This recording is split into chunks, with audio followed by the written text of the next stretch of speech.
Welcome to Deepu channel. ఈరోజు మనం 10th క్లాస్కి తెలుగు సబ్జెక్ట్కి సంబంధించి 5th లెసన్లో పద్యాలు చెప్పుకుంటున్నాం కదా. దానిలో ఫస్ట్ పద్యం భావం, దాని భావం చెప్పుకుందాము.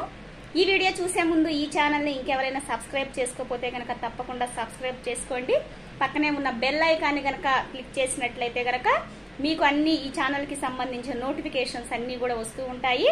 కంపల్సరిగా సబ్స్క్రైబ్ చేసుకోండి. నా ఛానల్ని ఆదరిస్తారని నేను అనుకుంటున్నాను. ఓకే, మనం లేట్ చేయకుండా ఇంకా టాపిక్లోకి వెళ్ళిపోదాం.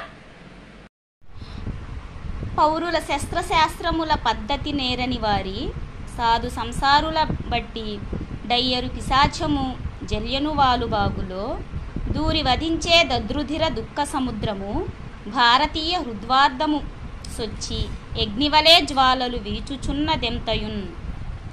దీని భావం కనుక మనం చూసుకున్నట్లయితే, ఆయుధాలను ప్రయోగించడం తెలియని ప్రజలు జలియన్ వాలాబాగ్లో వేడుకకు సమావేశమయ్యారు. ఇదే అదునుగా భావించి బ్రిటిష్ అధికారి డయ్యర్ అనే ఆంగ్ల పిశాచం అందులోకి ప్రవేశించాడు. స్వాదు స్వభావం కలిగిన వేలాది మంది అమాయకుల్ని తన సైనికులచే కాల్చి చంపించాడు. ఆ రక్తంతో ఉప్పొంగిన దుఃఖ సముద్రం భారతీయ హృదయ ద్వారాల్లోకి ప్రవేశించింది. అది అక్కడి వారి హృదయాంతరాల్లో అగ్నివలే మంటల్ని రేపుతుంది. పద్యం. ఈ పద్యం భావం గనక మనం చూసుకున్నట్లయితే, బానిసలుగా మన భారతీయులు బ్రిటిష్ వారి పాలన కింద ఎంతో బానిస జీవితం అనుభవించి వారి పాలన నుంచి మనం ఎలా విముక్తి పొందాలా అని స్వాతంత్రం కోసం ఎన్నో పోరాటాలు చేసే సందర్భంలో ఆయుధాలు ప్రయోగించలేక బ్రిటిష్ వారి మీద వారు ఏం చేశారంటే జలియన్ వాలాబాగ్లో సమావేశమయ్యారు.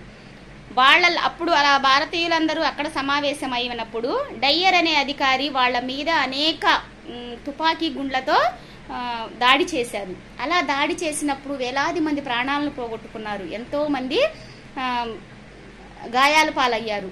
ఇలా వాళ్ళని మన భారతీయుల్ని ఈ రకంగా క్షోభ పెట్టిన ఆ డయ్యర్ అనే అతని గురించి ఈ పద్యము వివరిస్తుంది. నెక్స్ట్ వీడియోలో మనం నెక్స్ట్ సెకండ్ పద్యము దాని భావం చెప్పుకుందాం. అంతవరకు బాయ్.